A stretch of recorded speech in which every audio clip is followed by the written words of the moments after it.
কোণারকের সূর্য মন্দির নিয়ে রহস্যের শেষ নেই। অতি পরিচিত এই মন্দিরটিতে আজ পর্যন্ত হয়নি পুজো। সূর্য মন্দির হলেও নেই সূর্যদেবের বিগ্রহ। মন্দিরে দেখা যায় উড়িষ্যা ও দ্রাবিড় শিল্পরীতির প্রতিফলন। ধারণা করা হয় 1250 থেকে 1255 খ্রিস্টাব্দের মধ্যে এই মন্দির নির্মাণ করেন পূর্ববঙ্গ রাজবংশের প্রথম নরসিংহদেব। আজও নাকি এই সূর্য মন্দির থেকে শোনা যায় আর্তনাদ। কোন বিশেষ কারণে বন্ধ হয়েছে এই মন্দিরের পুজো জানেন না 90% মানুষ। গায়ে শিহরণ জাগানো কাহিনীটি রইল আজকের এই ভিডিওই। সম্পূর্ণ জানতে শেষ পর্যন্ত আমাদের সঙ্গে থাকুন। উড়িষ্যার পুরীতে গেলে এমন কোনো মানুষ নেই যে কোণারকের সূর্য মন্দিরে যান না। বিশাল রথের মতো এই মন্দিরটি তৈরি হয়েছে ধূসর বেলে পাথর দিয়ে। সমুদ্র থেকে উঠে আসা সূর্যদেবের এই বিরাট রথের সামনে রয়েছে 7 জোড়া ঘোড়া। 7টি ঘোড়া অর্থাৎ সপ্তাহের 7 দিন।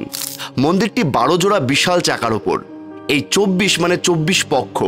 প্রতিটি চাকাকে মনে করা হয় এক একটি সূর্য ঘড়ি। চাকার ভেতর থাকা দাঁড়গুলো সূর্য ঘড়ির সময় কাটা। 8টি দাঁড়ির অর্থ অষ্টপ্রহর।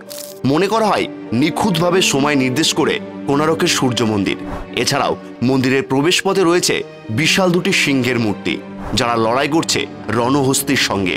এছাড়াও রয়েছে মায়া মন্দির, ছায়া দেবীর মন্দির, নৃত্যকক্ষ ইত্যাদি। কোণারকের সূর্য মন্দিরের উচ্চতা 857 ফুট। এই মন্দিরের চূড়াগুলি কলিঙ্গ রীতিতে নির্মিত পিরামিড আকৃতির।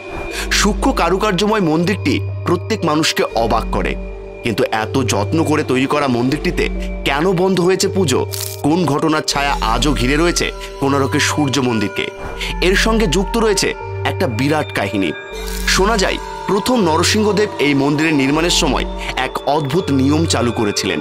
তিনি ঘোষণা করেন এই মন্দির নির্মাণ সম্পূর্ণ করতে হবে ঠিক 12 বছরের মধ্যে।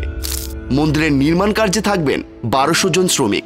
তিনি বলেছিলেন 1200 জনের একজন শ্রমিকও যদি কম হয় তবে সবার প্রাণদণ্ড যাবে। এদিকে এই মন্দির নির্মাণ চলাকালীন একজন শ্রমিকের স্ত্রী গর্ভবতী হয়ে পড়েন। কিন্তু নরসিংহদেবের নির্দেশের পর তার কাজ ছেড়ে যাওয়া সম্ভবপর ছিল না। তাই তার স্ত্রী গর্ভবতী হয়ে পড়লেও তিনি কাজ ছেড়ে যেতে পারেননি।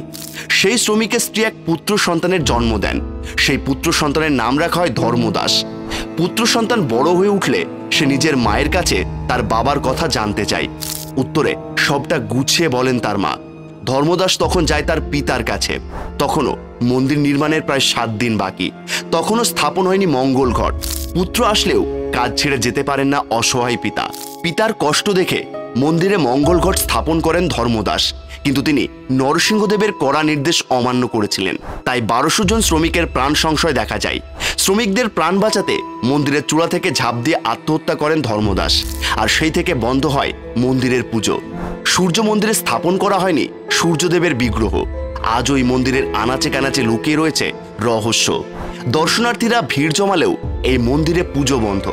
নানান কাহিনী ঘুরে বেড়ায় মানুষের মুখে মুখে।